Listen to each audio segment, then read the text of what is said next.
Welcome, dear listener, to this quiet corner of the night, where stories unfold like winter fog across cobblestones, where mysteries drift through your thoughts as gently as snowflakes settling upon windowsills.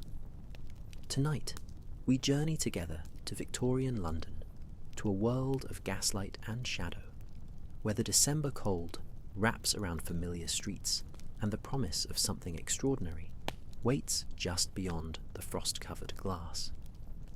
This is a story meant to ease your mind, to let your thoughts slow and soften, to guide you gently towards sleep, as we wander through a mystery that unfolds with the patience of falling snow. I am so grateful you are here, wherever you might be in this vast world, whatever hour finds you seeking rest. Now, settle in, get comfortable, and breathe with me as we begin. The year is 1891, and December has arrived in London with a particular ferocity, transforming the great city into something from a frost-touched dream. Snow has been falling for 3 days without cease, muffling the usual cacophony of hooves and wheels, softening every edge and corner until the metropolis seems wrapped in cotton wool and silence. The Thames moves sluggishly beneath its burden of ice, and chimney smoke rises straight into the grey-white sky, as if even the wind has grown too cold to stir. At 221B Baker Street, the sitting room glows with warmth that seems almost defiant against the winter pressing at every window. The fire in the hearth burns with vigorous enthusiasm, fed regularly by Mrs. Hudson, who appears at intervals like a motherly ghost, tutting about the cold and the impropriety of her lodgers staying up so late. The flames dance and crackle, sending shadows flickering across walls, papered in a pattern of deep burgundy and gold, across shelves laden with books and curiosities, across the Persian slipper hanging from the mantelpiece where tobacco is kept in fragrant, if unconventional, storage. Sherlock Holmes sits in his favourite armchair, the one positioned closest to the fire, its leather worn smooth by years of occupation. He is draped in his mouse-coloured dressing gown, long legs extended toward the hearth, fingers steepled beneath his sharp chin in an attitude of profound contemplation.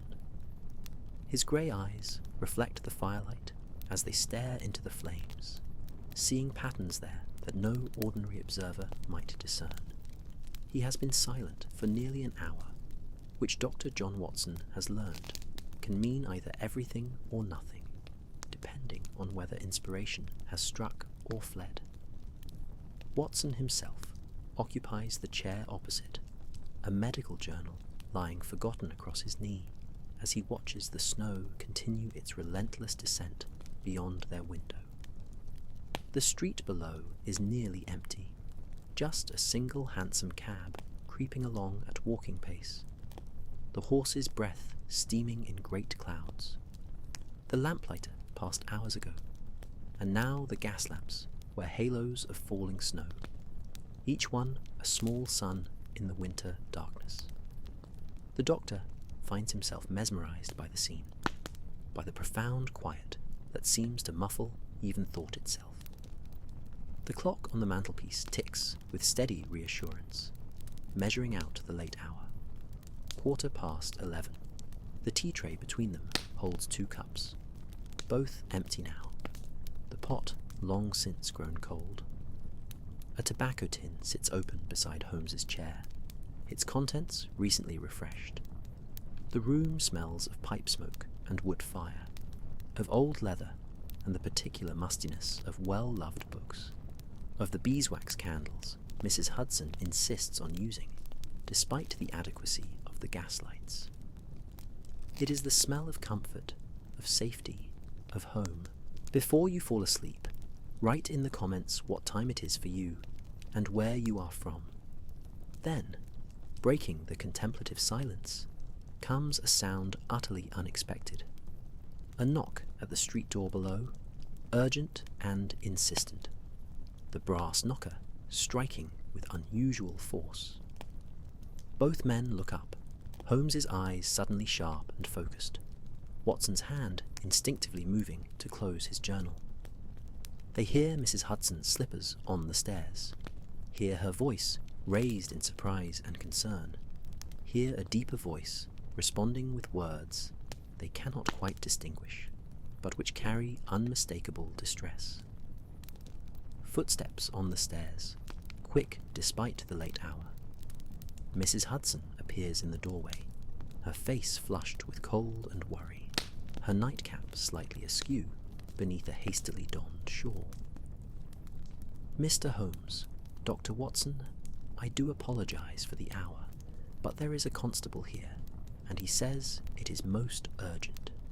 He looks half frozen, poor man, and speaks of something quite dreadful discovered in the snow.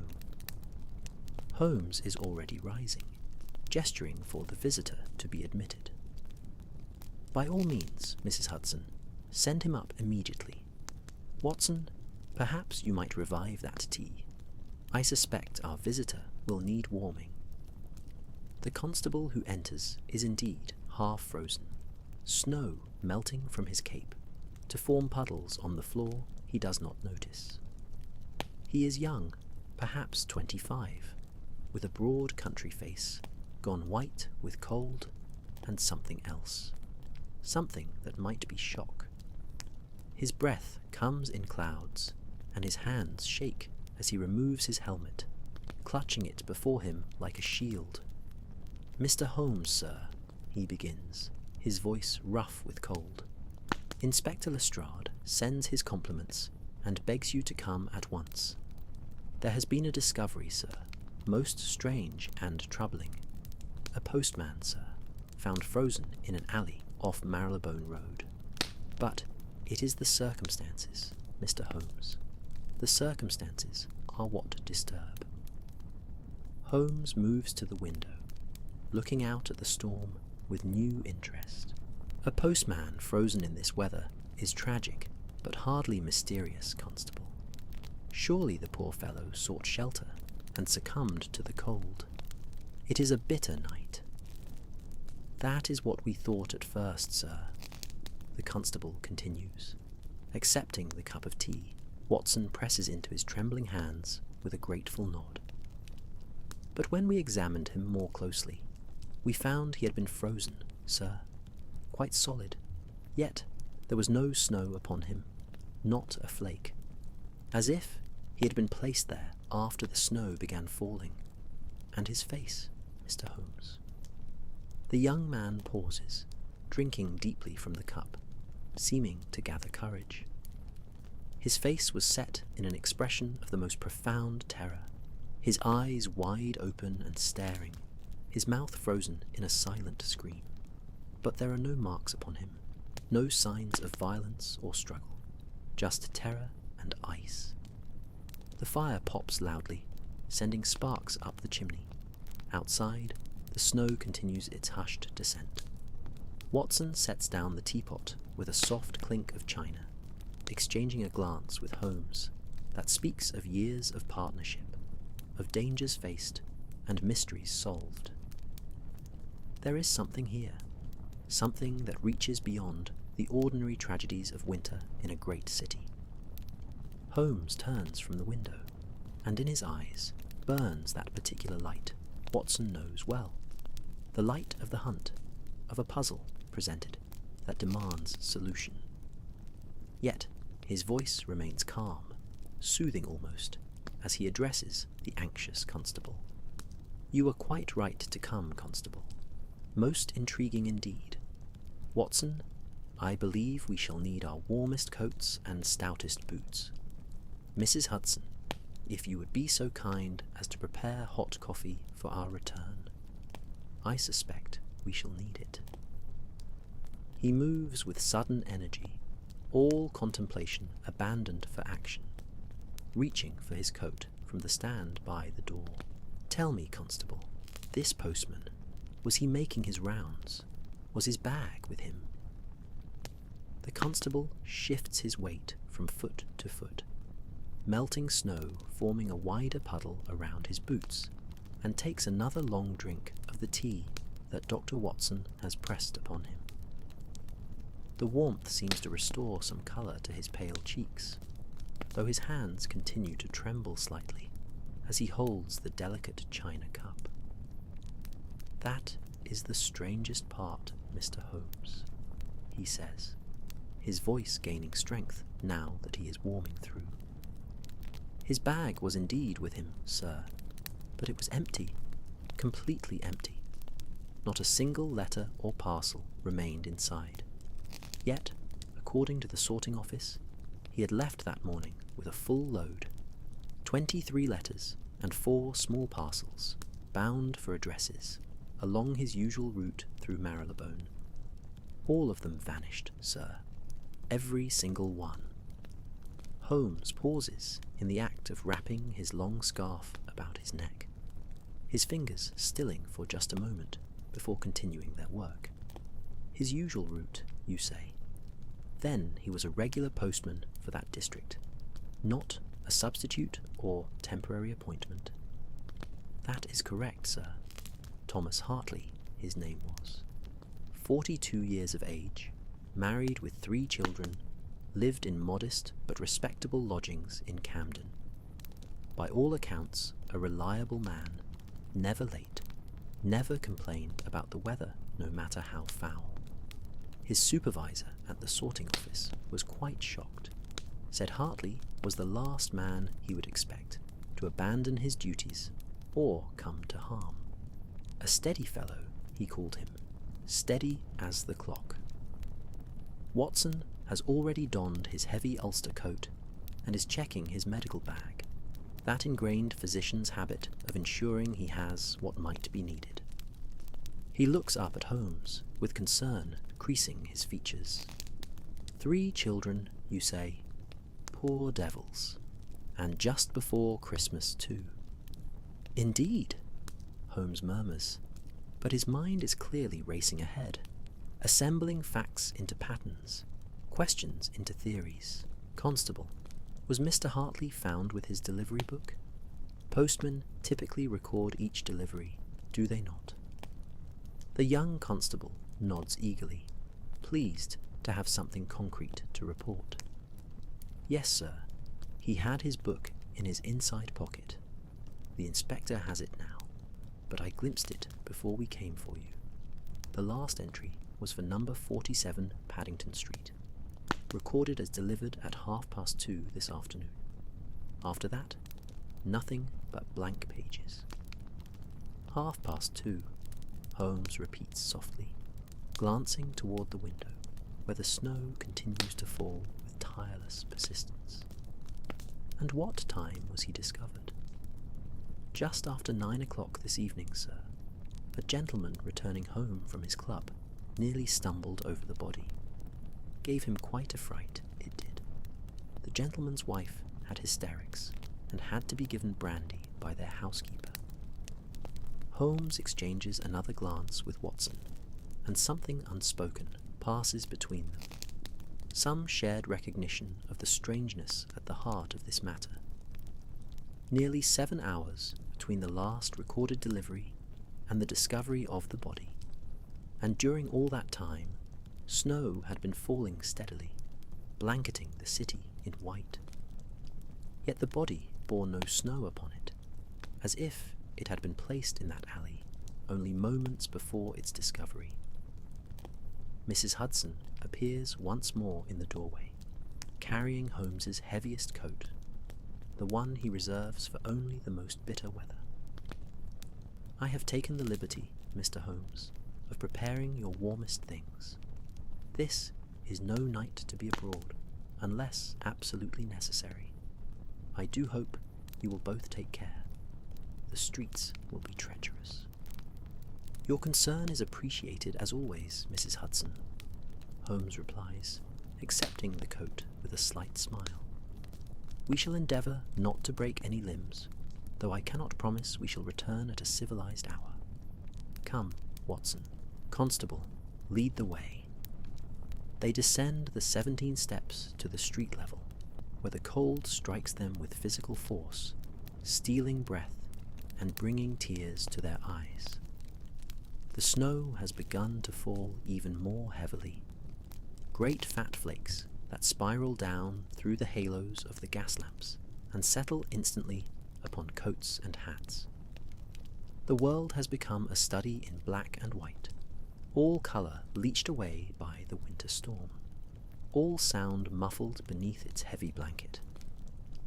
A police wagon waits at the curb, its single horse stamping and snorting clouds of steam, clearly unhappy about standing still in such weather.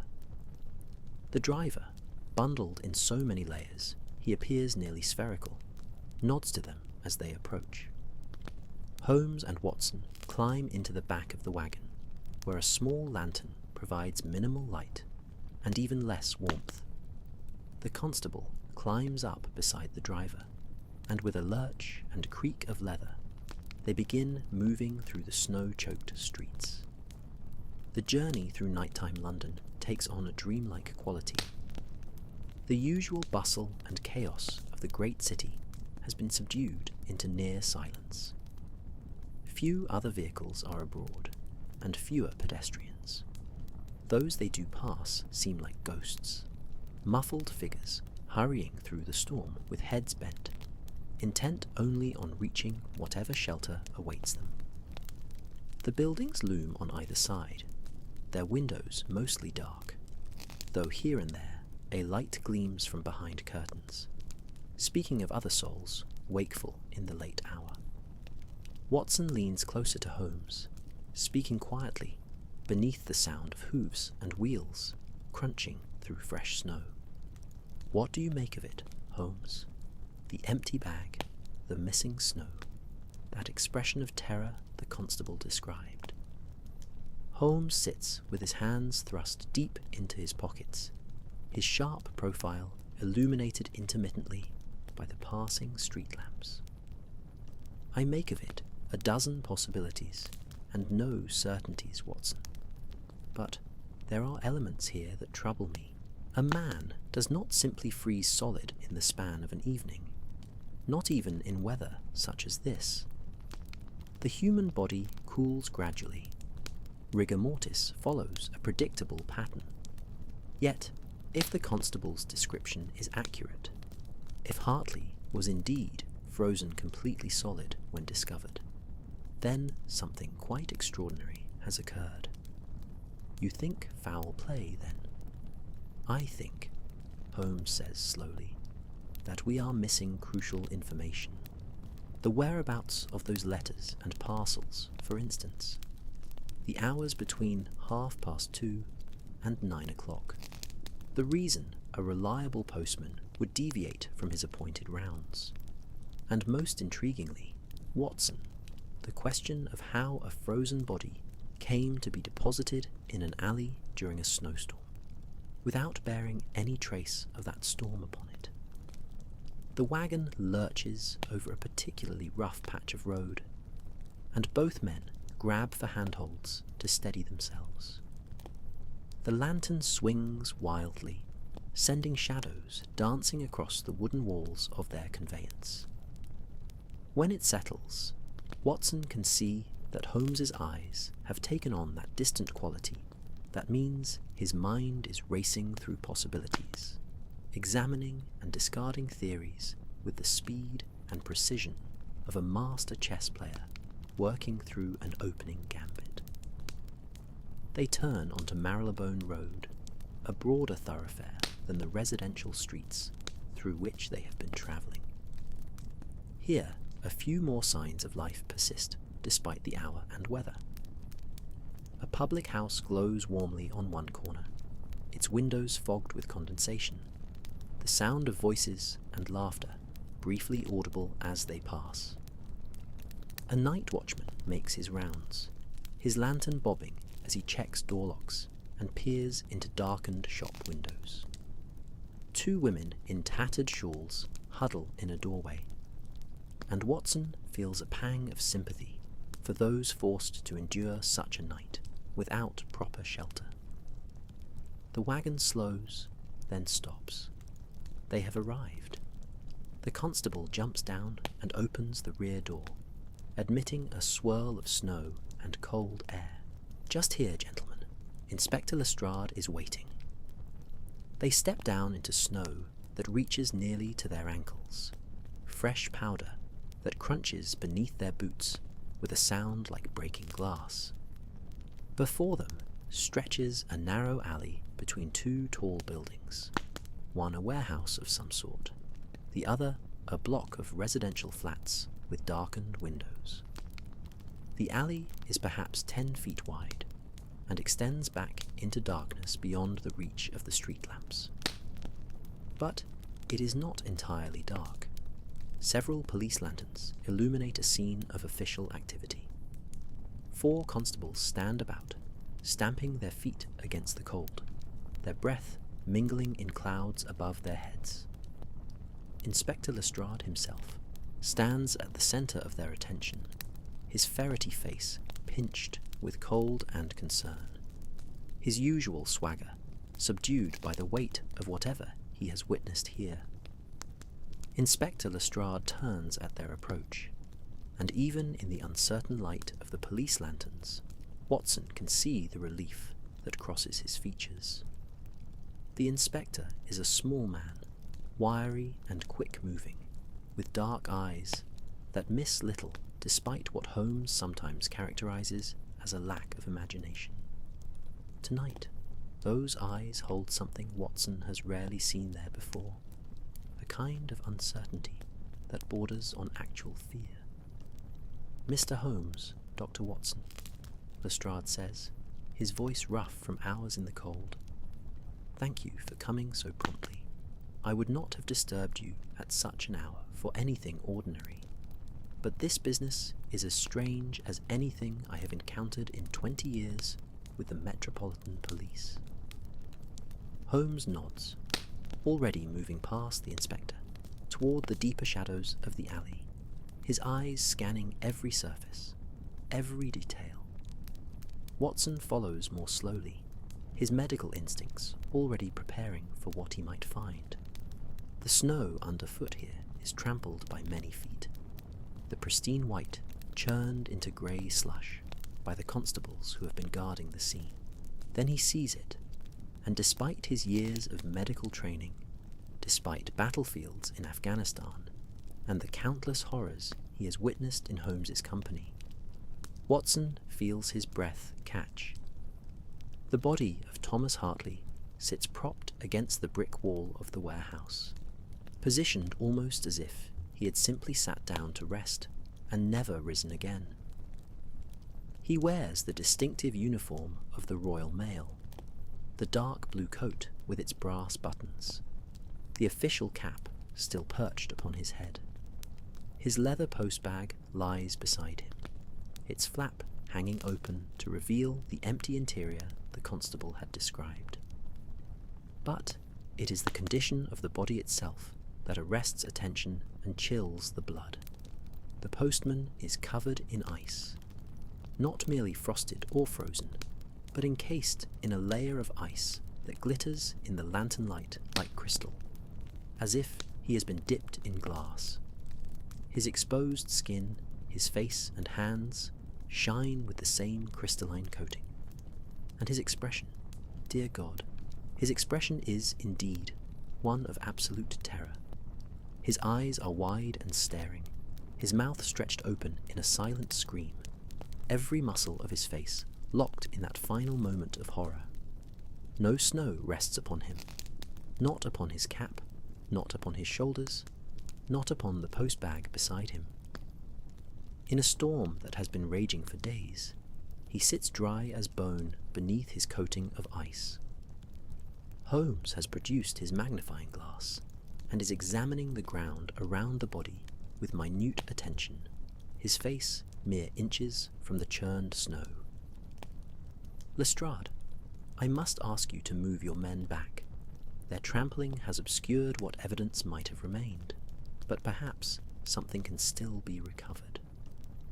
The inspector gestures, and the constables withdraw several paces. though Watson notices they seem almost eager to put distance between themselves and that frozen figure. He cannot blame them. There is something profoundly wrong about the scene, something that speaks to primitive fears buried deep in the human mind. When exactly was the body discovered?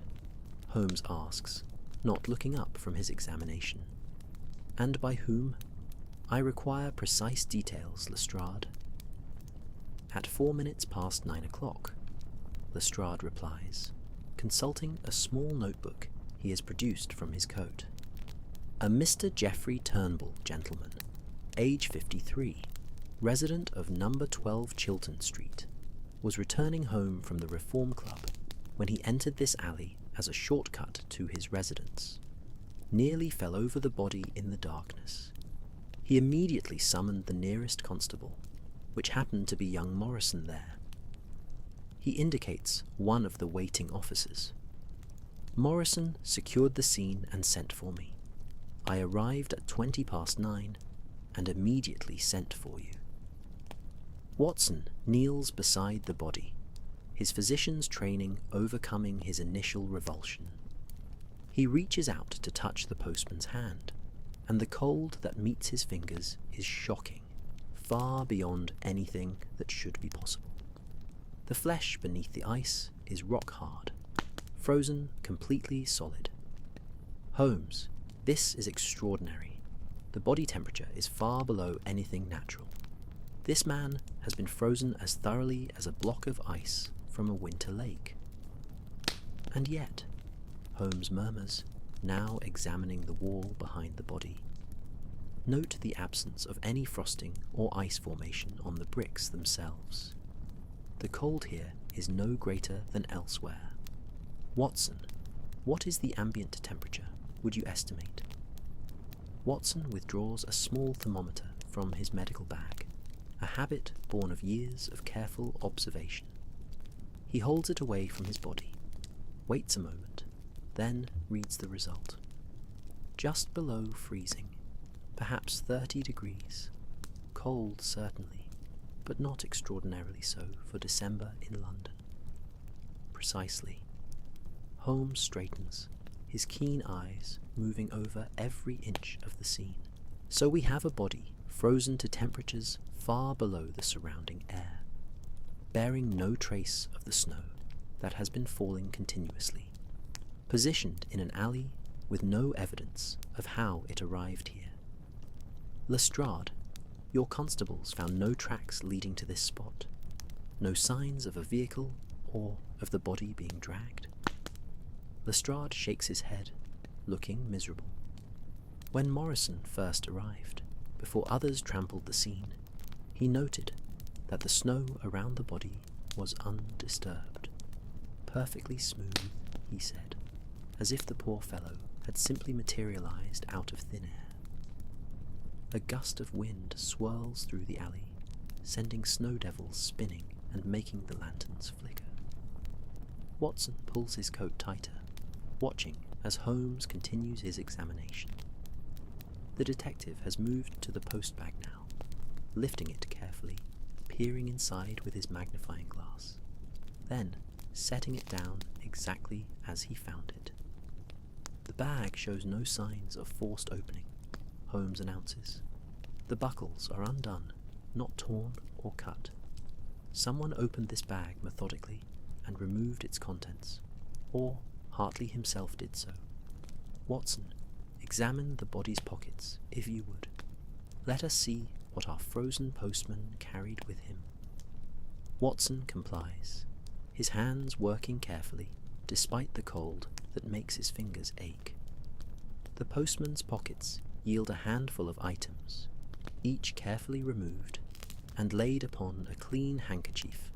Watson spreads upon the ground a pocket watch, stopped at 16 minutes past 6, a few coins, perhaps 2 shillings worth, a handkerchief neatly folded, a pencil stub, and a small notebook, the standard delivery record book the constable had mentioned. Holmes seizes upon the notebook immediately, opening it with hands that remain steady despite the cold. He tilts it toward the nearest lantern, his eyes scanning the pages with rapid intensity. Here we have Hartley's route for today. Departed the sorting office at 7:30 this morning, with 23 letters and 4 parcels. Each delivery is noted with admirable precision. Number 15, Dorset Street, delivered at 5 minutes to 8. Number 22, Gloucester Place, delivered at 8:15, and so on, a methodical progression through his appointed rounds. Watson leans in to look over Holmes's shoulder, reading the neat script that documents Thomas Hartley's final day. The entries continue in careful sequence, each one marked with an address and time, a record of duty faithfully discharged. Until, as the constable had said, they reach number 47 Paddington Street, marked as delivered at 2:30 in the afternoon. After that, the pages are blank. 47 Paddington Street, Holmes repeats softly. That was his final delivery, or at least his final recorded delivery. Between 2:30 and 16 minutes past 6, when his watch stopped, some hours passed, during which Hartley went somewhere, did something, encountered someone or something that led to this. He gestures at the frozen figure, and during that time, his postbag was emptied of its remaining contents. How many items would have remained undelivered? Watson asks. Holmes flips back through the pages, his lips moving silently as he counts. According to his morning manifest, he had 27 items total. I count 19 delivered before Paddington Street. That leaves 8 items unaccounted for, 5 letters and 3 parcels. Lestrade has been listening intently, and now he speaks up. We have men checking with the postal service to identify those addresses.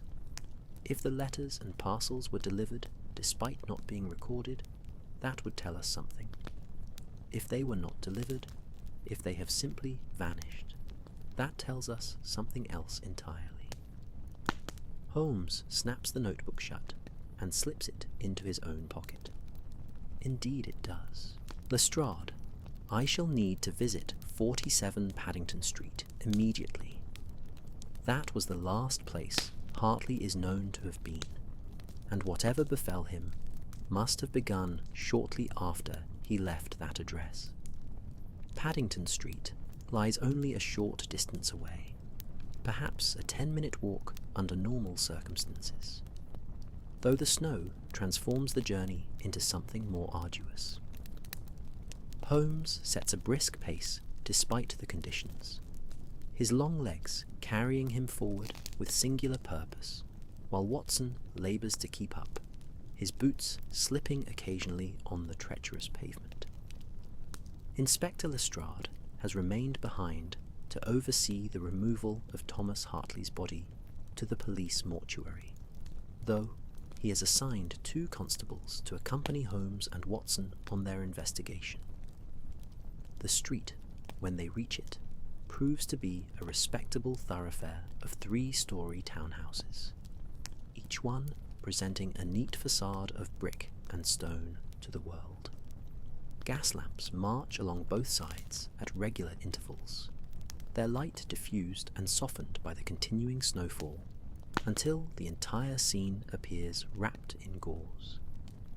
Most windows are dark at this late hour, their inhabitants long since retired to bed, but here and there a light still burns, perhaps in a nursery where a child cannot sleep, or in a study where a gentleman pursues some late work. Number 47 stands in the middle of the street, indistinguishable from its neighbours, save for the brass numbers affixed beside its black-painted door. It is a solid, prosperous-looking house, of the sort inhabited by successful merchants or professional men, well-maintained and respectable.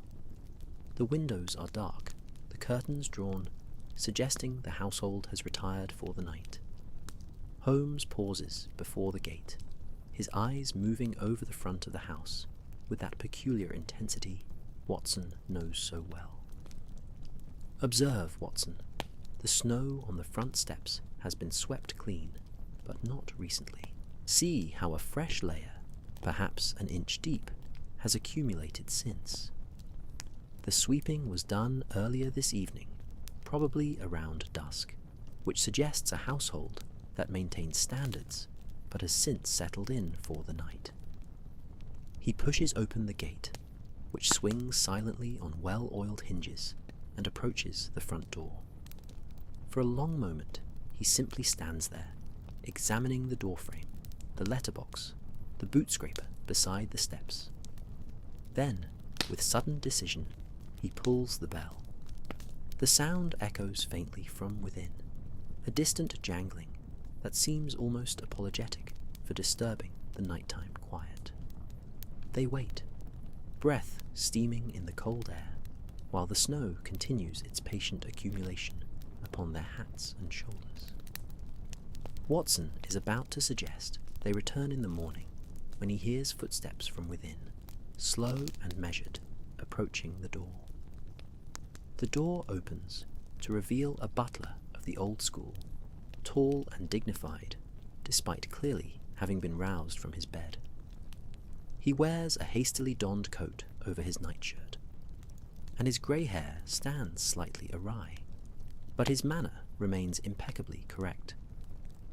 His eyes take in Holmes and Watson, then move to the two uniformed constables standing behind them, and his expression shifts from irritation to concern. "Gentlemen, is something amiss?" Holmes produces a card from his pocket, presenting it with a slight bow. "Mr. Sherlock Holmes, at your service. This is my colleague, Dr. Watson. I apologize profoundly for the lateness of the hour, but I am investigating a matter of some urgency on behalf of Scotland Yard. I wonder if we might impose upon your household for a few moments." The butler takes the card, peers at it in the dim light from the hallway behind him, and his eyebrows rise slightly.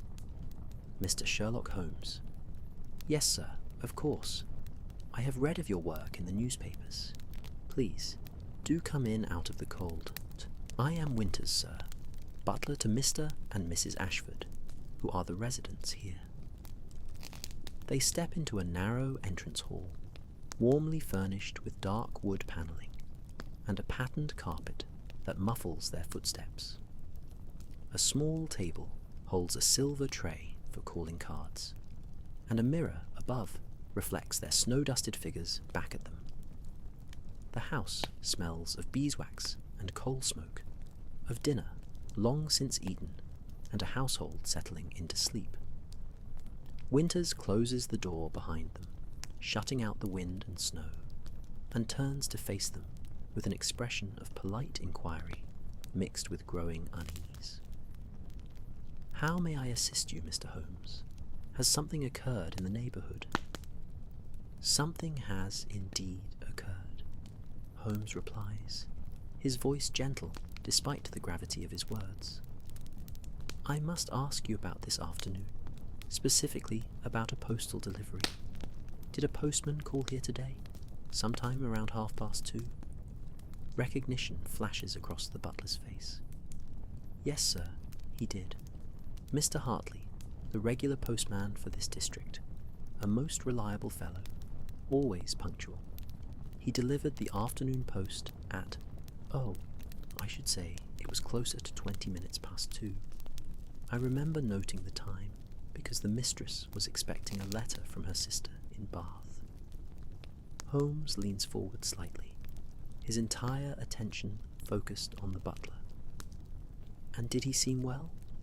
In his usual spirits? Did anything about his manner or appearance strike you as unusual?" Winters considers this carefully, his brow furrowing with the effort of recollection. "Now that you mention it, sir, he did seem perhaps a trifle distracted. Usually, Mr. Hartley is quite cheerful, always has a pleasant word about the weather or such. But today he was quieter than usual. He handed me the post, I thanked him, and he turned to go. But then...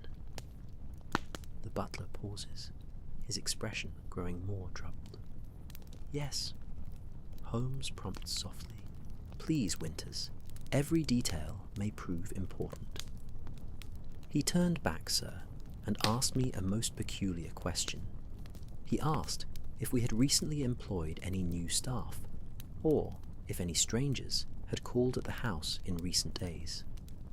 I found it an odd inquiry for a postman to make, but I answered honestly that no, our household staff has remained unchanged for several years, and we have had no unusual callers.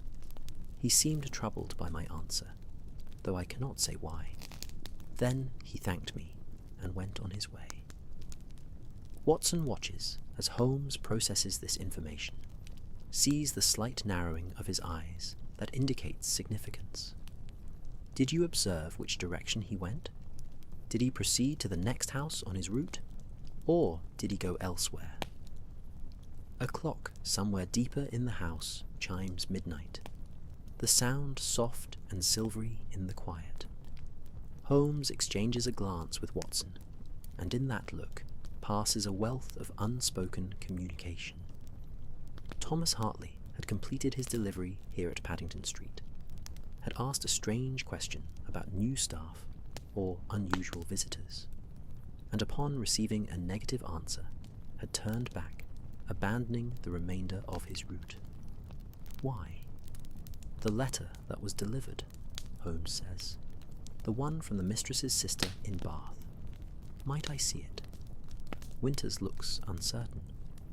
It was a personal letter, sir, addressed to Mrs. Ashford. I am not certain I should. I understand your reticence, Holmes assures him, and I would not ask if the matter were not of the gravest importance. I give you my word as a gentleman that I seek only to examine the letter itself, not to pry into its contents. The postman who delivered it was found dead this evening under most mysterious circumstances. I am attempting to trace his final movements and understand what may have befallen him. The colour drains from Winters's face. Dead, Mr. Hartley? But that is terrible. He seemed in perfect health this afternoon, apart from that distraction I mentioned. How did he die? That is what we are attempting to determine, Watson interjects gently, which is why any assistance you can provide would be invaluable. Winters hesitates only a moment longer, then nods. Wait here, please. I shall wake Mrs. Ashford and inquire about the letter. She is a reasonable woman and will understand the circumstances. He disappears up the staircase, his footsteps fading into the upper reaches of the house. Holmes immediately begins examining the entrance hall with minute attention, peering at the floor, the walls, the small table where calling cards would be left. He runs his fingers along the doorframe, examines the lock mechanism, kneels to inspect the edge of the carpet. Watson knows better than to interrupt when Holmes is in such a state of concentrated observation. Instead, he waits quietly, listening to the muffled sounds from upstairs, the creak of floorboards, the murmur of voices. Outside, the wind has picked up, rattling the windows in their frames, and sending a thin draught beneath the door that makes the single candle on the hall table flicker and dance. Several minutes pass in this manner, the house settling around them with those small sounds that old buildings make in the depth of night. The tick of cooling radiators, the whisper of settling wood, the distant groan of pipes. Holmes completes his examination of the entrance hall and moves to the door, studying the exterior side of the letterbox with particular intensity, his magnifying glass emerging once more from his pocket to aid his scrutiny. Footsteps descend the stairs, and Winters reappears, followed by a woman in her late 40s, wearing an elegant dressing gown of deep green velvet, her greying hair hastily arranged beneath a lace cap. Despite the hour and the abruptness of her waking, she maintains a composure that speaks of breeding and good sense. Her eyes, however, show concern as they move from Holmes to Watson to the constables still waiting by the door. "Mr. Holmes," she says, her voice clear and steady. "Winters has explained the situation. I am Margaret Ashford. I understand you wish to see the letter I received this afternoon from my sister." Holmes bows with genuine courtesy. "Mrs. Ashford, I apologize most sincerely for this intrusion at such an hour. I would not disturb your rest if the matter were not urgent. A man has died, and I believe the letters he carried may somehow be connected to his death." Mrs. Ashford's hand goes to her throat, fingers touching the cameo brooch pinned there. How dreadful. "Yes, of course you may see the letter. I have it here." She produces an envelope from the pocket of her dressing gown, extending it toward Holmes. "Though I confess I cannot imagine what connection my sister's correspondence could possibly have to such a tragedy." Holmes takes the envelope carefully, holding it up to the candlelight. The envelope is of good quality paper, cream-coloured, addressed in a feminine hand to Mrs. Margaret Ashford at this address. The postmark shows Bath, dated 2 days prior. He examines the seal, already broken, then withdraws the letter itself and unfolds it with delicate precision. Watson watches his friend's face as he reads, sees the slight frown that indicates puzzlement rather than enlightenment. After a moment, Holmes looks up. "Mrs. Ashford, I must ask, is there anything unusual about this letter? Anything that differs from your sister's typical correspondence?" She shakes her head, her expression genuinely perplexed. "No, nothing whatever. It is quite ordinary, really. She writes of the weather in Bath, of her children's progress in their studies, of a small dinner party she attended. Just the sort of newsy letter sisters exchange when separated by distance. Why do you ask?" "Because," Holmes says slowly, refolding the letter and returning it to its envelope, which he hands back to her.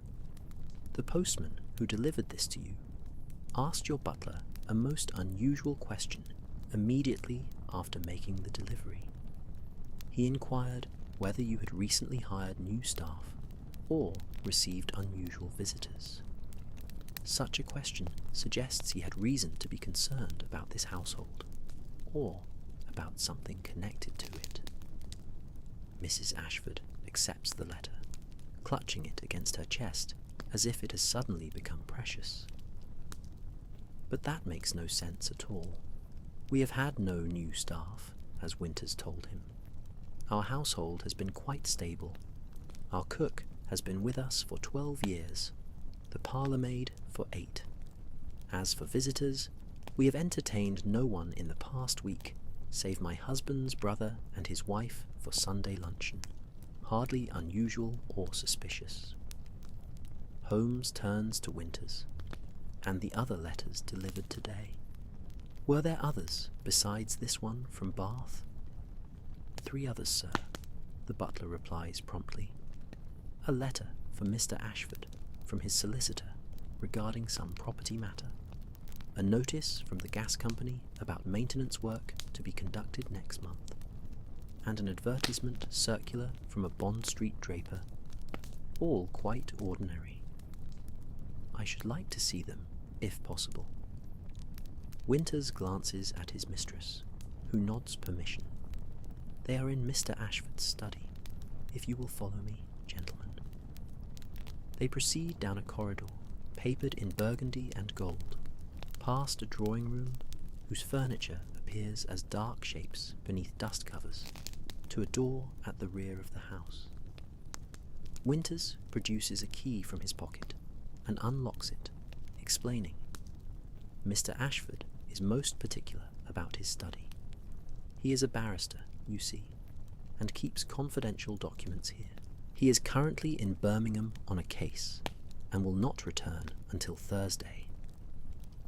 The study proves to be a masculine sanctuary, all dark wood and leather, shelves lined with law books, a massive desk positioned before a window that must overlook the garden, though now shows only darkness and swirling snow. A smaller table near the door holds a silver salver for incoming post, and upon it rest 3 items: a letter in a business envelope, a printed notice from the gas company, and a glossy advertisement sheet. Holmes examines each one in turn, spending particular attention on the business letter from the solicitor. He holds it up to the candlelight Winters has kindled, studying the paper itself, the writing, the postmark, even going so far as to smell the envelope, which Watson knows indicates he is searching for traces of chemicals or perfumes that might indicate tampering. After several minutes of this intense scrutiny, Holmes sets the letters down with an expression of frustration.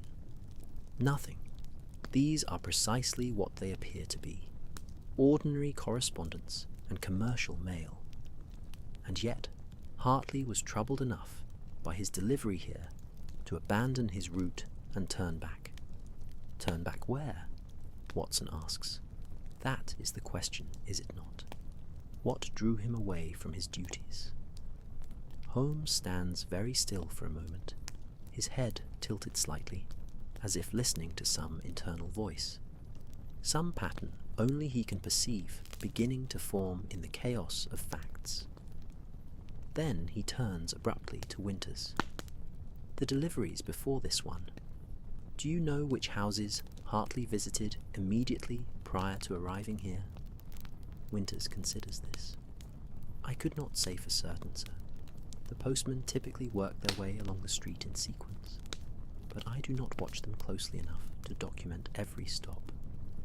His delivery book, Watson suggests. Holmes, you have his delivery book in your pocket. The last entries before Paddington Street should tell us where he was. Holmes withdraws the small notebook, flipping it open to the relevant pages. His finger traces down the entries, reading aloud. Number 31 Paddington Street at 2 o'clock. Number 36 at 2:15. Then here, 47 at 2:30. So he made deliveries at 3 houses on this street, working his way from the lower numbers toward the higher. He looks up sharply. Winters, do you know the residence of numbers 31 and 36? Number 31 is the residence of Colonel and Mrs. Pembroke, retired military family, very respectable, Winters responds. Number 36 belongs to a widow, Mrs. Theo Blackwood, an elderly lady who keeps very much to herself. I know them both only to nod to in passing, you understand. Not intimate acquaintances, but neighbours of good standing. Something in the way Winters says this last part, some infinitesimal hesitation, catches Holmes's attention. But, he prompts softly. The butler looks uncomfortable. It is only gossip, sir, and I place no credence in it. But there has been some talk among the household staff in the neighbourhood about Mrs. Blackwood. Nothing definite, you understand, just a sense that she is perhaps not quite what she seems. Her servants report strange comings and goings at odd hours, visitors who arrive after dark and leave before dawn. Some say she conducts seances, attempts to contact the dead, that sort of spiritualist business. But, as I say, it is only gossip. Holmes and Watson exchange glances again, and Watson sees his own thoughts reflected in his friend's expression. Spiritualism, the fad that has gripped London society in recent years, promising communication with the departed, revelations from beyond the veil. Holmes has no patience for such things, has exposed several fraudulent mediums in the past, their tricks and deceptions laid bare by his rational methods. But could there be a connection here? A postman delivers letters to 3 houses on the same street, then abandons his route after asking strange questions about new staff and unusual visitors. Hours later, he is found frozen solid in an alley, his remaining mail missing, his face locked in an expression of ultimate terror. What could link these seemingly disparate elements? The clock chimes midnight, and Mrs. Ashford stifles a yawn behind her hand. Mr. Holmes, forgive me, but is there anything else you require from us? I fear we have told you all we know, and the hour grows late. Of course, Holmes replies, his manner immediately apologetic. You have been most gracious and helpful. Just one final question, if I may. Have you noticed anything unusual in the neighbourhood in recent days? Any strangers loitering about? Any odd occurrences? Anything that struck you as out of the ordinary? Mrs. Ashford draws her dressing gown more tightly about herself, her expression thoughtful as she considers the question. The candlelight flickers across her features, casting shadows that make her appear older, more careworn. Outside, the wind has risen further, and they can hear it moaning through the eaves of the house, a sound both melancholy and vaguely threatening. Now that you mention it, she says slowly, there was something, though I paid it little mind at the time. 3 nights ago, Tuesday evening it would have been, I was closing the curtains in the drawing room before retiring. It must have been near 11 o'clock. I happened to glance out and saw a figure standing across the street, directly opposite our house, just standing there in the cold, quite motionless, looking up at our windows. Holmes's attention sharpens instantly. Can you describe this figure? Man or woman? Their dress? Their bearing? A man, I believe, though it was difficult to be certain. He wore a long dark coat and a wide-brimmed hat that shadowed his face. But it was his stillness that struck me most. He did not pace or stamp his feet against the cold as one might expect. He simply stood there, watching. I found it unsettling enough that I mentioned it to Winters, asked him to keep an eye out for anyone lurking about. Winters nods confirmation. I did check, madam, if you recall.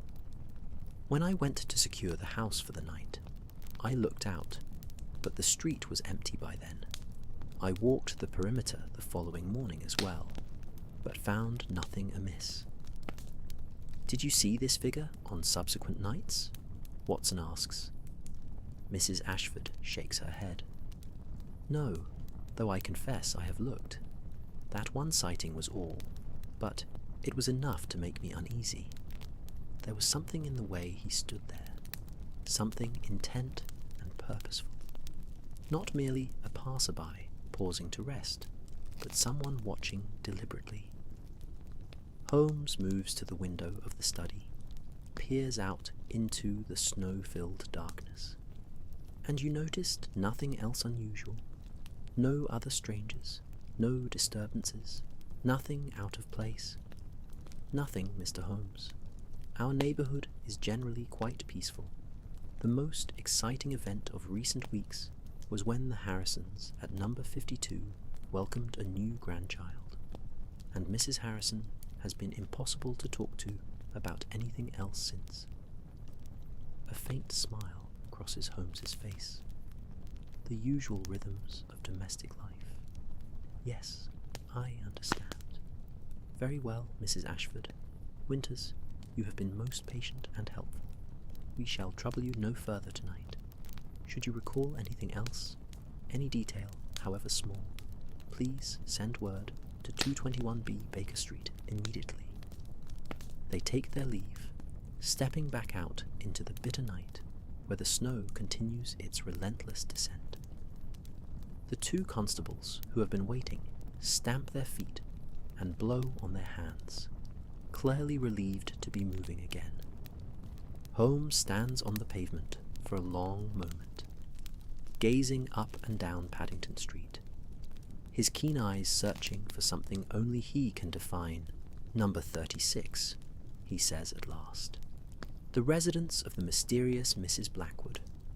Watson, I believe our next call must be there, though the hour is now quite unconscionable. Still, murder does not keep polite hours, and I fear we are indeed dealing with murder, however strange its method." They walk along the snow-covered pavement, their footsteps the only sounds save for the wind and the occasional creak of a tree branch bowed down with accumulated snow. Number 36 proves to be a house very like its neighbours in architecture, yet somehow subtly different in atmosphere. The curtains are drawn tight across every window. No light shows from within, and something about the place suggests a deliberate withdrawal from the world, a rejection of neighbourly warmth and connection. The front garden, what can be seen of it beneath the snow, appears overgrown and neglected. The gate hangs slightly askew on its hinges and squeals in protest when Holmes pushes it open. The path to the front door has not been swept, and they wade through snow nearly to their knees to reach the steps. Holmes raises his hand to the bell, then pauses. "Do you feel it, Watson?" he asks quietly. "Feel what?" "The cold. It is more intense here, significantly so, as if this house radiates cold rather than warmth." Watson realizes his friend is correct. Standing before this door, he feels a chill that goes beyond the winter storm, a penetrating cold that seems to seep through his heavy coat and into his very bones. His breath steams more thickly here, and when he glances at the windows of the house, he sees that frost has formed intricate patterns on the glass, far more elaborate than on neighbouring houses. Holmes rings the bell, and they wait. No sound comes from within. He rings again, holding the bell longer this time, and they hear it jangling somewhere in the depths of the house, an urgent summons that surely must wake any sleepers within. Still, no response comes. No footsteps, no voice calling out, no light kindled to investigate the late-night callers. Perhaps she is a heavy sleeper, one of the constables suggests, though his voice lacks conviction. Holmes rings a third time, then tries the door handle. It turns easily, too easily, the door swinging inward without resistance to reveal darkness within, a darkness that seems almost tangible, thick as velvet and just as suffocating. A wave of cold air rolls out over them, cold far more intense than the winter night, and with it comes an odour, faint but unmistakable, sweet and chemical and wrong.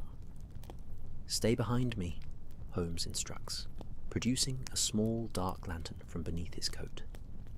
He lights it with a match that flares briefly, startlingly bright in the darkness, then adjusts the shutter to produce a focused beam of light that cuts through the gloom before them. The entrance hall they step into is in dramatic contrast to the warmth and order of the Ashford residence. Here, everything speaks of neglect and something more, something that might be called decay.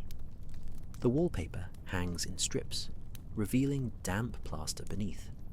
The floor is bare boards, unwashed and stained with substances Watson prefers not to identify. The air is thick with that strange sweet smell, underlaid now with other odours, mould and rot, and something else, something metallic that Watson's medical experience identifies as blood. "Constables," Holmes says quietly, you will remain here by the door. Watson, with me, if you please. And I suggest we both take care where we step." They advance slowly into the house, Holmes's lantern beam sweeping back and forth, revealing fragments of a life lived in isolation, and, Watson suspects, in practices both secret and unsavoury. The hall opens into a parlour, and here the lantern light falls upon a scene that makes even Holmes pause in his methodical advance. The room has been arranged as a séance chamber. A round table stands at the centre, surrounded by chairs. Upon the table rest the implements of the spiritualist trade: a spirit trumpet, a slate for automatic writing, several candles in ornate holders, and what appears to be a crystal ball that catches the lantern light and throws it back in fractured rainbows. The walls are draped in black cloth, and symbols have been painted upon them, crude representations of esoteric sigils that Watson recognizes from his reading as purporting to be from various occult traditions. But it is not the theatrical trappings that arrest their attention. It is the evidence of violence. One chair has been overturned. The crystal ball lies shattered on the floor, and there, dark against the already dark floorboards, is a stain that could only be blood, a significant quantity of it, pooled and dried into a shape that suggests a body had lain there before being removed. Holmes kneels beside the stain, touching it carefully with one gloved finger, bringing the finger close to his nose. "Fresh," he murmurs. "Within the last 12 hours, I should estimate. And here, Watson, observe these marks." He indicates the floorboards, where something has been dragged, leaving parallel gouges in the accumulated dust. A body, pulled from this spot toward the rear of the house. They follow the marks through a door at the back of the parlour, down a narrow corridor, past a kitchen that shows no signs of recent use, to a door that stands ajar, opening onto a set of stone steps leading down into darkness. The cold intensifies as they approach, until Watson can see his breath forming actual ice crystals in the air before his face. Holmes descends the steps with Watson close behind, their footsteps echoing in what must be a substantial space below. The lantern beam pierces the darkness ahead of them, revealing stone walls glistening with moisture that is frozen into elaborate patterns of ice. The temperature drops with each step downward, until Watson feels as though they are descending, not merely into a cellar, but into some Arctic cavern far removed from civilized London. The cellar, when they reach it, proves to be larger than Watson expected, perhaps 30 feet square, with a ceiling supported by thick wooden beams, from which hang clusters of ice like crystal chandeliers. The floor is flagstone, covered in places with a thin sheet of ice that makes their footing treacherous. But it is what occupies the centre of the cellar that draws their horrified attention. A woman lies upon a stone table, positioned as if for some ceremony or ritual. She is elderly, perhaps 70 years of age, dressed in black robes that spread around her like the wings of some great bird. Her white hair has been arranged carefully about her head, and her hands are folded across her chest in an attitude of repose. But there is nothing peaceful about this scene. The woman's face, visible in the lantern light, bears the same expression of terror they saw on Thomas Hartley's frozen features. The eyes wide and staring, the mouth opened in a silent scream. And like Hartley, she is encased in ice, a thick coating that has transformed her into a macabre sculpture. "Mrs. Blackwood, I presume," Holmes says quietly, his voice echoing in the frozen chamber. He moves closer to the table, examining it with his characteristic thoroughness. "Note, Watson, the arrangement of the body. This was done deliberately, positioned with care after death. Someone wished her to be found like this." Watson forces himself to approach, his medical training overcoming his revulsion. He leans over the frozen figure, studying what he can see through the ice. "Holmes, there is a wound, here, on the side of her neck. It appears to be a puncture of some kind, though the ice makes precise examination difficult." Holmes produces his magnifying glass, peering closely at the area Watson indicates. "You are correct. A single puncture wound, quite clean, made with something thin and sharp. An ice pick, perhaps, or a similar implement. The wound would have severed the carotid artery, causing rapid exsanguination. That explains the blood upstairs in the parlour. She was killed there, then brought down here and arranged thus." "But the ice," Watson protests. "How could anyone produce this much ice, and so quickly? The house above is cold, certainly, but not cold enough to explain this. It would require temperatures far below anything natural." Holmes straightens, his eyes moving around the cellar, taking in details Watson has not yet noticed. Along one wall stands what appears to be an unusual apparatus, a series of metal cylinders connected by pipes and tubes, with pressure gauges and valves arranged in complex patterns. Beside it sit several large crates, their lids removed to reveal contents packed in straw. "Come, Watson," Holmes says, moving towards the apparatus. "I believe we may find our answer here." The metal cylinders, when Holmes examines them, prove to be marked with scientific notations and warning labels. One reads, "Liquid nitrogen, extreme cold, handle with protective equipment." Another, "Property of Royal Society of Chemistry. Dr. Edmund Morrison, authorized use only." "Liquid nitrogen," Holmes explains, his voice taking on the tone he uses when lecturing Watson on some scientific principle. "A substance that exists as a liquid only at extraordinarily low temperatures, nearly 200 degrees below the freezing point of water. When released, it produces intense cold, sufficient to freeze flesh solid in moments. And here, in these crates, we have insulated containers that would be used to transport such a substance." Watson stares at the apparatus, understanding dawning.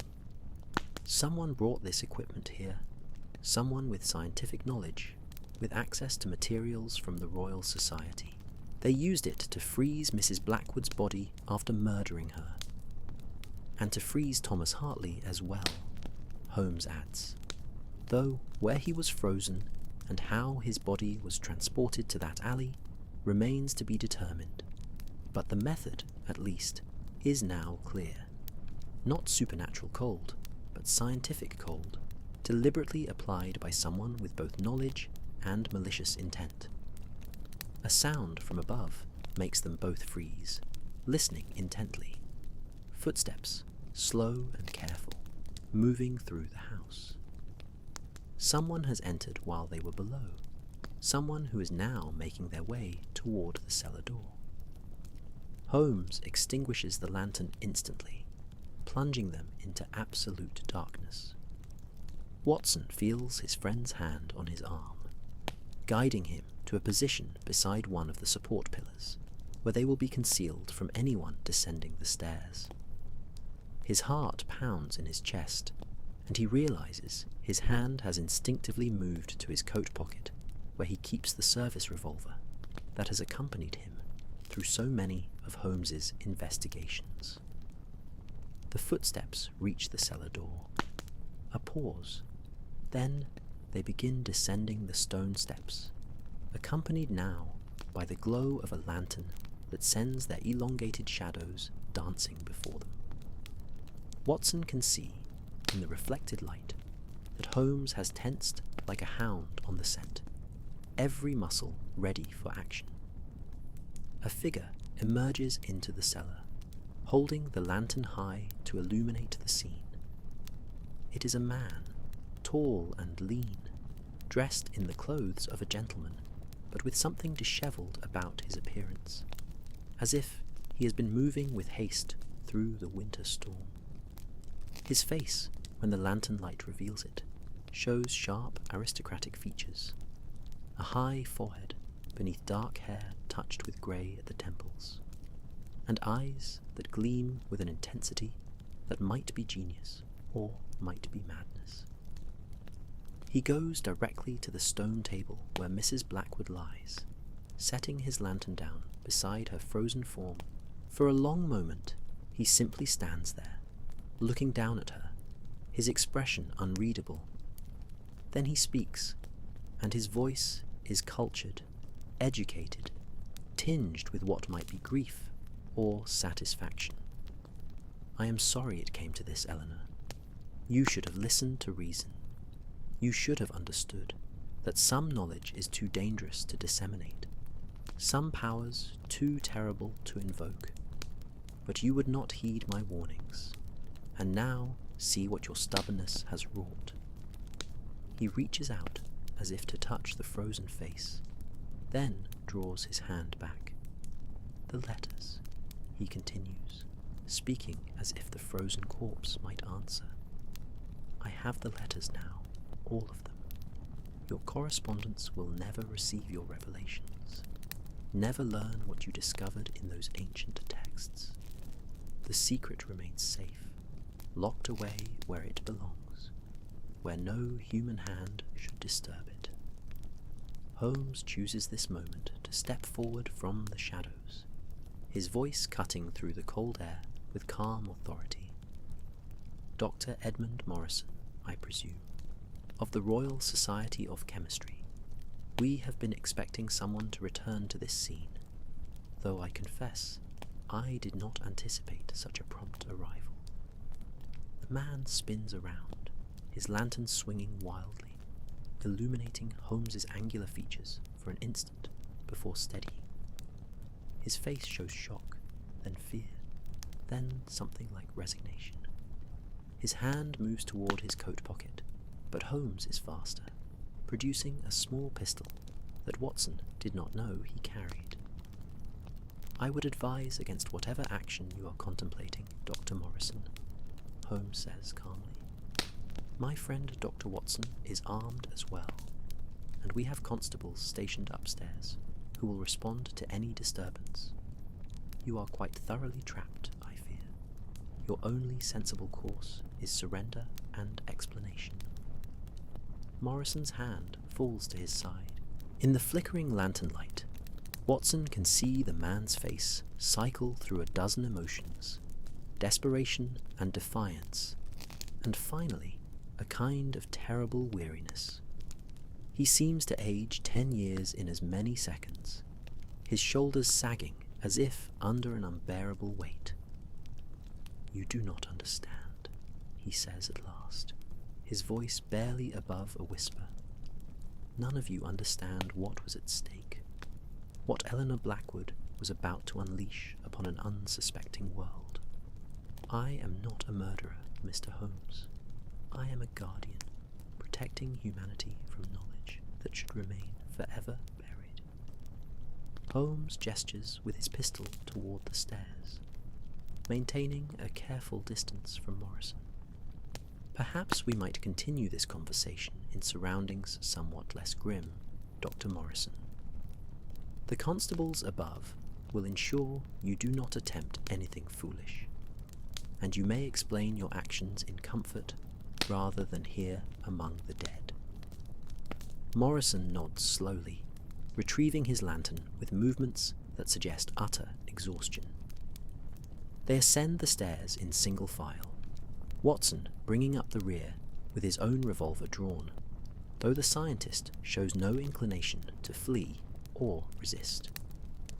When they emerge into the upper hallway, the two constables start forward in alarm, but Holmes waves them back with a gesture.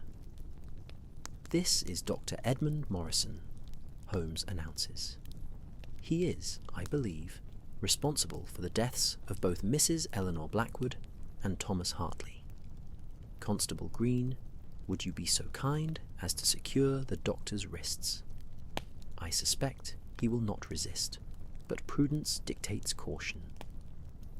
Morrison extends his hands without protest, allowing the younger constable to apply handcuffs with hands that tremble slightly.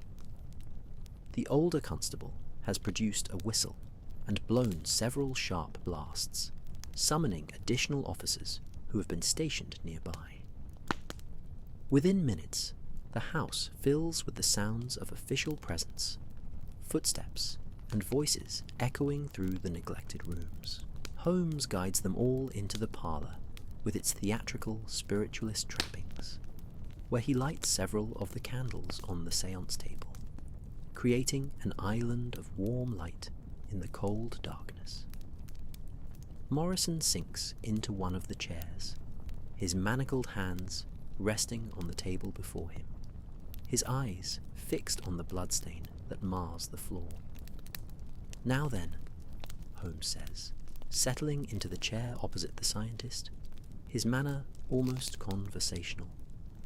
Suppose you tell us the truth, Dr. Morrison, not the justifications or rationalizations, but the simple facts of what transpired here and why. Morrison is silent for a long moment, and Watson wonders if he will refuse to speak. But then, with the air of a man confessing to a priest, he begins. I met Eleanor Blackwood 5 years ago at a lecture on ancient civilizations I delivered at the British Museum. She approached me afterward, claiming to have knowledge of texts from Egypt and Mesopotamia that described methods of preserving the dead far beyond simple mummification. Methods that involved extreme cold and certain chemical processes that could, theoretically, maintain a body indefinitely without decay. He pauses, looking up at Holmes with eyes that plead for understanding. I was intrigued, Mr. Holmes. What scientist would not be? She showed me fragments of papyrus, translations from cuneiform tablets, all suggesting that ancient peoples possessed knowledge of cryogenic preservation millennia before modern science stumbled upon it. We began a correspondence, sharing research, discussing possibilities. But something changed, Holmes prompts gently. Your collaboration became contentious. She wanted to publish, Morrison says, his voice rising with remembered passion. She wanted to share these methods with the world, to establish a society dedicated to preserving the dead through freezing, to offer immortality, she called it, to anyone who could afford the process. She did not understand, or would not accept, the dangers inherent in such knowledge. Watson leans forward. What dangers? Surely the preservation of the dead for future revival, if such a thing were possible, would be a boon to humanity. Morrison laughs, but there is no humour in the sound. Revival, Dr. Watson. Is that what you think this is about? No. The texts Eleanor found, the knowledge she uncovered, it was not about preservation for future life. It was about something far more sinister. The ancients used these methods to trap souls, to prevent the dead from passing on to whatever awaits beyond. They created prisons of ice, holding consciousness in frozen flesh, unable to die, unable to live, suspended in eternal torment. The candles flicker as a draught moves through the room, and Watson feels a chill that has nothing to do with temperature. Holmes, however, maintains his calm demeanour, his analytical gaze fixed on Morrison's face. You believed this? Holmes asks. You, a man of science, accepted a supernatural explanation. I have seen things, Mr. Holmes. Morrison replies, his voice dropping to barely above a whisper. In the course of my experiments with liquid nitrogen, with extreme cold, and its effects on living tissue, I have witnessed phenomena that defy rational explanation. Subjects frozen and then thawed, speaking of visions, of darkness, of presence aware but unable to act. I have heard screams from throats that should not be capable of sound, seen eyes follow movement in faces that should be dead. He shudders, the chains of his manacles rattling against the table. Eleanor wanted to commercialize this horror. She had already begun correspondence with wealthy individuals interested in her process. She had secured funding, rented facilities, prepared to begin offering her services. Those letters your postman carried, Mr. Holmes, were to potential clients, describing her methods, promising eternal preservation. So you killed her to prevent this, Watson says, unable to keep the disgust from his voice. And you killed an innocent postman simply because he delivered mail. Morrison's face crumples. Hartley was not supposed to die. You must believe me. I only meant to retrieve the letters, to prevent them from reaching their destinations. I waited until Eleanor had finished her correspondence for the day, until she had sealed the letters and prepared them for posting. Then I confronted her, one final time, begging her to reconsider. He closes his eyes, and tears track down his cheeks. She laughed at me, called me a coward, said that advancement of knowledge requires courage, that the benefits outweighed any theoretical risks. We argued, and in the heat of that argument, I seized an ice pick from her equipment, meaning only to threaten, to make her understand the seriousness of my concerns. But she lunged at me, trying to summon help, and the pick, it went into her throat. An accident, truly, but just as fatal as if I had planned it. Holmes nods slowly, as if Morrison's account confirms theories already formed. And then you panicked.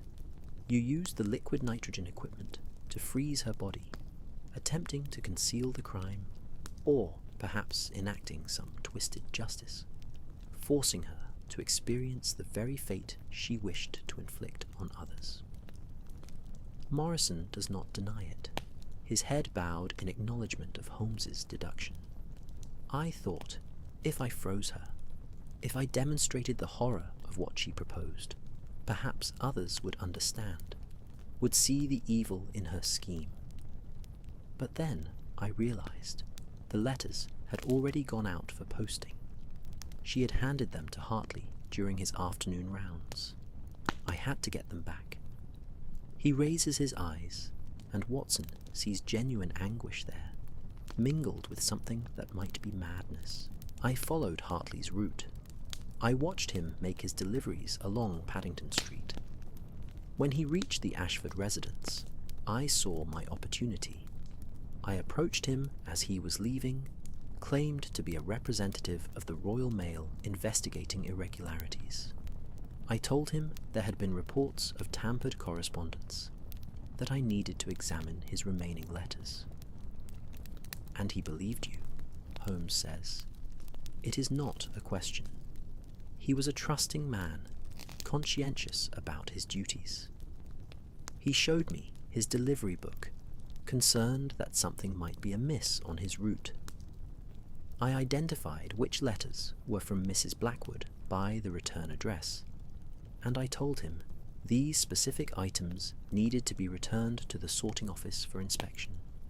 He was reluctant, but I showed him credentials, forged documents I had prepared in advance, and eventually he agreed. You brought him here, Watson says, understanding dawning with horror, to this house. I told him to wait in the parlour while I fetched Mrs. Blackwood from upstairs. But of course, she was already dead, already frozen in the cellar. I went down, retrieved one of the containers of liquid nitrogen, brought it up behind him. Morrison's voice breaks. He died quickly, Dr. Watson. I want you to know that. The nitrogen vapor, when released in such concentration, causes almost instantaneous unconsciousness. The freezing follows rapidly. He would have felt no prolonged suffering. But his face, Watson protests. The expression of terror we observed. How do you explain that? Morrison's laugh is bitter, edged with hysteria. Do you not see? That is the horror of it. The proof that Eleanor was right about one thing at least. The ancient texts spoke true. The freezing traps something, preserves some essential awareness, even as the body dies. Hartley's face showed terror, not from the moment of death, but from what came after, from the consciousness trapped in frozen flesh, aware but unable to move, unable to cry out, suspended in a nightmare state between life and death. The room falls silent, save for the crackle of candle flames and the whisper of wind against windows. Watson feels ill, his physician's training revolting against the implications of Morrison's words. Holmes sits very still, his steepled fingers pressed against his lips, his grey eyes distant as he processes this confession. Finally, Holmes speaks. You transported Hartley's body to the alley where he was found. Using what conveyance? A medical transport wagon I had arranged, ostensibly for moving scientific equipment. I placed Hartley in an insulated container, positioned it in the wagon, drove to the alley after nightfall. I chose that location because it was along his route, where he might plausibly have been. I hoped his death would be attributed to natural causes, to the cold weather. I did not anticipate that Inspector Lestrade would recognize the anomalous nature of the freezing. And the missing letters? Holmes presses. The 8 items that were never delivered? Morrison gestures weakly toward the cellar stairs. Destroyed. I burned them in the furnace of my laboratory, reduced them to ash. Eleanor's revelations will die with her, the names of her potential clients unknown, her methods lost, or so I believed. He looks at Holmes with sudden, desperate intensity. But you understand now, do you not, Mr. Holmes, why this was necessary? The danger that was averted? Holmes rises from his chair, moving to stand by the window, where grey dawn is beginning to infiltrate the darkness outside.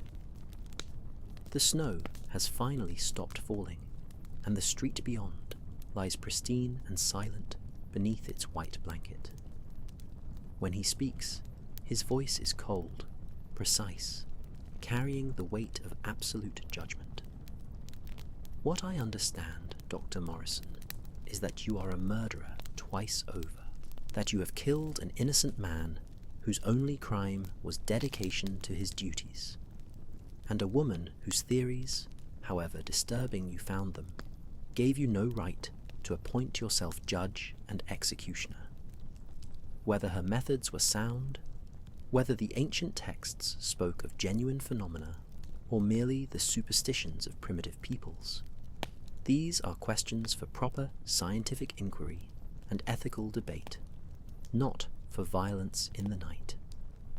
He turns to face Morrison directly. You speak of protecting humanity from dangerous knowledge, but knowledge itself is never dangerous, Dr. Morrison. Only the uses to which it is put, and the hands that wield it. You have proven yourself more dangerous than any theory, more monstrous than any process. You have extinguished lives and justified it with philosophy. That is the true horror here, not whatever Eleanor Blackwood may have discovered. Morrison slumps in his chair, all defiance gone, replaced by a terrible resignation. Then I am damned, he whispers, damned for trying to prevent damnation. The sound of more footsteps on the stairs announces the arrival of Inspector Lestrade, his sharp features creased with exhaustion, but also satisfaction at finding the perpetrator apprehended. He surveys the scene, taking in the manacled Morrison, the frozen corpse visible through the cellar door, the strange apparatus and occult trappings of the house. "Mr. Holmes," he says with genuine respect, "it appears you have solved another impossible case. Though I confess, from what I overheard of this gentleman's confession, I understand the method, but not the meaning. What precisely has transpired here?" Holmes provides a concise summary, laying out the sequence of events, the motives and methods, the tragic intersection of scientific ambition and moral certitude that led to 2 deaths. Lestrade listens with growing amazement, occasionally interrupting with questions that Holmes answers with patient clarity. When the recitation concludes, Lestrade shakes his head in wonder. Ancient methods of freezing, consciousness trapped in ice, letters promising immortality. It sounds like something from a sensation novel, not a criminal investigation in modern London. And yet, here we have the evidence. Here sits the perpetrator. Dr. Morrison, you are under arrest for the murders of Eleanor Blackwood and Thomas Hartley. Whatever your justifications, British law is quite clear on the matter of taking human life. Morrison offers no resistance as additional constables lift him from his chair and lead him toward the door. But at the threshold, he pauses, looking back at Holmes with eyes that burn with unspent passion. "You will see, Mr. Holmes," he says, his voice strengthening with conviction. "When you examine Eleanor's notes, when you read the translations she made from those ancient texts, you will understand that I spoke truth. The knowledge she sought to spread would have brought suffering beyond measure. History will vindicate me, even if the law condemns me." Holmes watches Morrison being led away into the pale morning light, his expression unreadable. Watson moves to stand beside his friend, and together they observe as the prisoner is loaded into a police wagon, the door closed firmly behind him. The street is beginning to wake, early risers peering from windows at the unusual activity, their breath fogging the glass as they watch the drama unfold before their homes. "Do you think he was right, Holmes?" Watson asks quietly. "About the danger in Mrs. Blackwood's research. Could there be truth in those ancient texts he mentioned?" Holmes turns from the window, his face thoughtful in the growing dawn light. "That, Watson, is a question I suspect we shall never satisfactorily answer.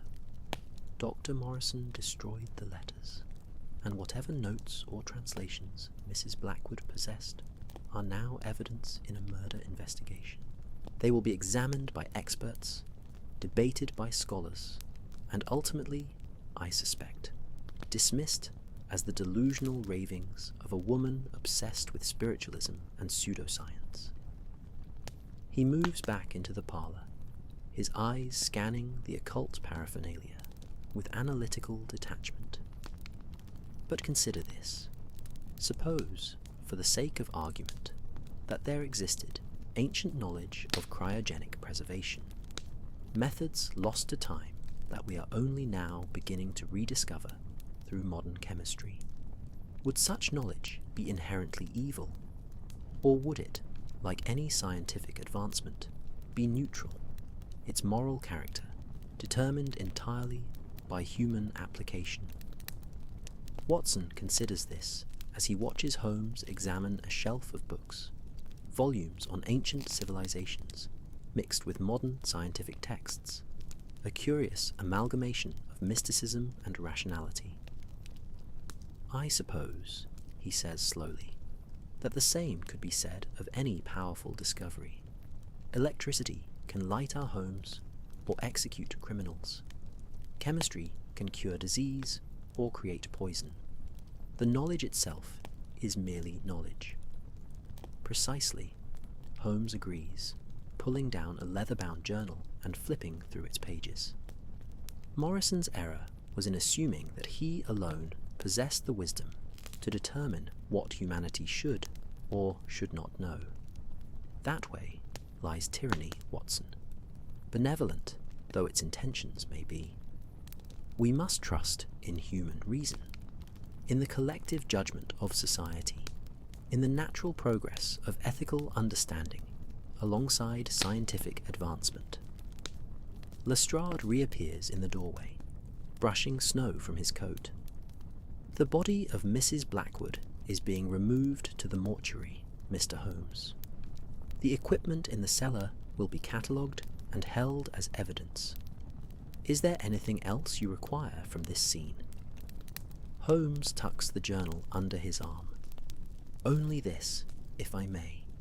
Mrs. Blackwood's personal notes.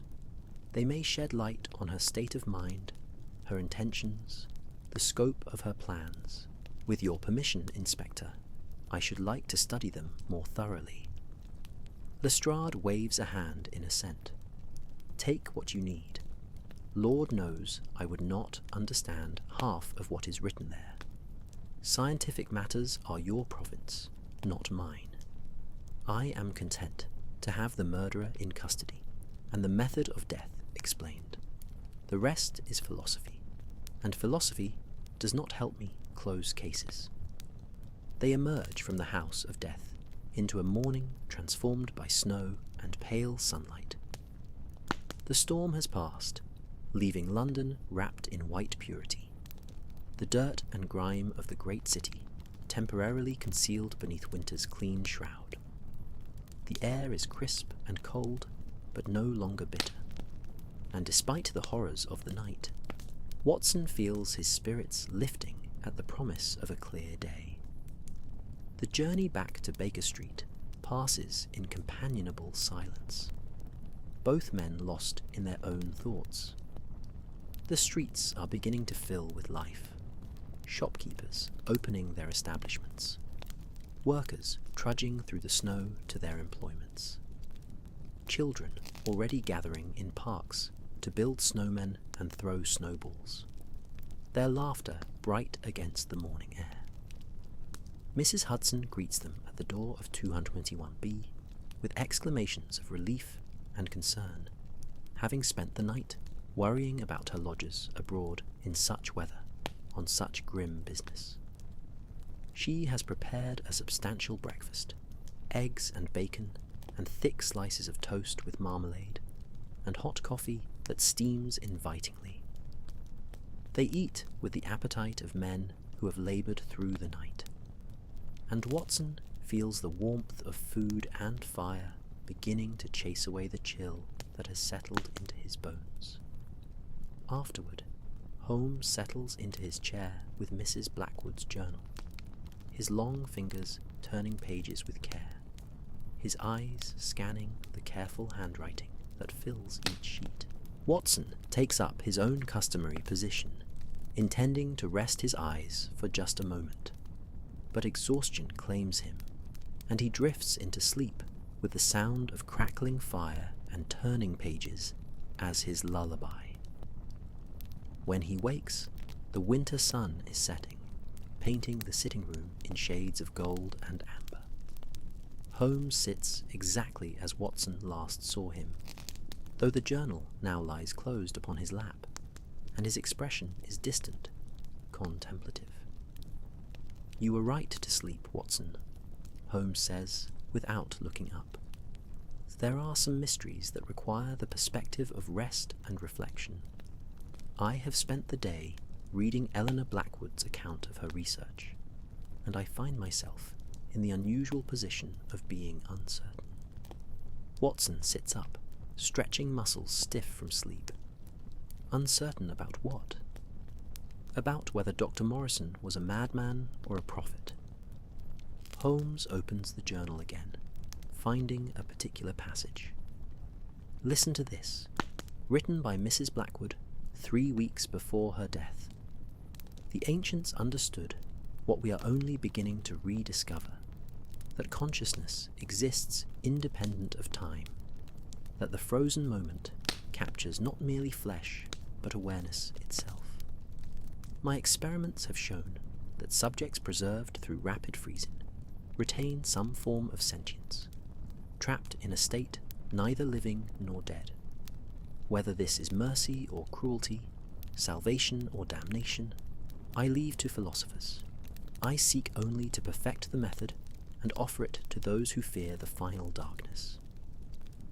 He closes the journal with a soft sound. She knew, Watson.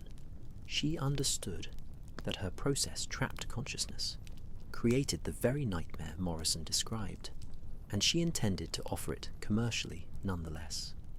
Was that scientific advancement, or moral blindness? Watson has no answer. The question hangs in the air between them, unanswerable, a reminder that even in an age of reason and progress, some mysteries resist simple resolution. The case of the frozen postman would be reported in the newspapers, sensationalized and distorted, the facts buried beneath speculation about ancient curses and scientific horrors. Dr. Edmund Morrison would stand trial, be convicted of murder, and spend the remainder of his life in Broadmoor Criminal Lunatic Asylum, where he would continue to insist he had saved humanity from a fate worse than death. Thomas Hartley would be buried with full honours, his widow and children provided for through a public subscription, his dedication to duty celebrated even as the strange circumstances of his death became the subject of whispered speculation. And in the sitting room of 221B Baker Street, two men would occasionally return to the question posed by the case, discussing over brandy and tobacco whether knowledge can be too dangerous to discover, whether one person ever has the right to decide what others should know, whether consciousness truly persists in frozen flesh, or whether that was merely the delusion of guilty minds seeking justification. But tonight, as the winter darkness gathers once more and the fire burns low in the grate, these questions can wait. Tonight there is warmth and safety, friendship, and the comfortable silence of shared experience. Tomorrow will bring new mysteries, new puzzles to solve, new adventures in the great city that spreads beyond their window. But tonight there is only peace and the gentle drift towards sleep that comes after trials endured and duties fulfilled. The snow begins falling again, soft flakes drifting past the window, covering the city once more in white silence. And somewhere in that vast metropolis, in hospitals and homes, in palaces and poorhouses, people sleep and dream, their consciousness intact, their awareness free to wander the landscapes of imagination, untrapped, unbound, alive in ways both mysterious and mundane. Thank you so much for joining me on this journey through a snowy December mystery at Baker Street. If you enjoyed this story, I would be deeply grateful if you would subscribe to the channel, leave a like, and share your thoughts in the comments below. Your support means the world and helps me create more stories like this one. May your dreams be peaceful, your sleep be deep, and your rest be undisturbed. Good night, dear listener, wherever you are in this wide world. Sleep well, and know that tomorrow brings new stories, new mysteries, and new moments of wonder waiting to be discovered. Until we meet again in another tale, may peace and comfort surround you. Good night.